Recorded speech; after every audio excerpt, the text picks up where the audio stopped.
তো রাসূল সাল্লাল্লাহু আলাইহি ওয়াসাল্লাম আসার পরে উনি রাসূল সাল্লাল্লাহু আলাইহি ওয়াসাল্লামকে টেস্ট করার জন্য একবার গিয়েছিলেন যে আসলে এটা নবী কিনা, কারণ উনি তো ইহুদি ছিলেন এবং তাওরাত কিতাবের বড় পণ্ডিত ছিলেন।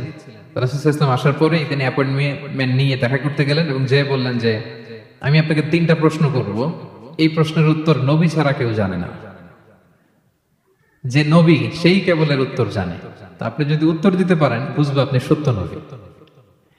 রাসূল সাল্লাল্লাহু আলাইহি ওয়াসাল্লাম বললেন হ্যাঁ তুমি নির্ভয়ে বলো।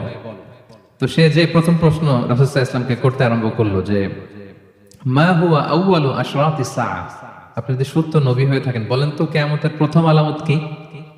রাসূল সাল্লাল্লাহু আলাইহি ওয়াসাল্লাম বললেন তারপর? এরপর সে জিজ্ঞেস করলো মা হুয়া আউয়ালু তাআমিন ইয়াকুলুহু আহলুল জান্নাহ, জান্নাতীরা যখন জান্নাতে যাবে ঢুকেই প্রথমে তাদেরকে কি দিয়ে আপ্যায়ন করা হবে, কি খাবে? রাসূল সাল্লাল্লাহু আলাইহি ওয়াসাল্লাম বললেন তারপর?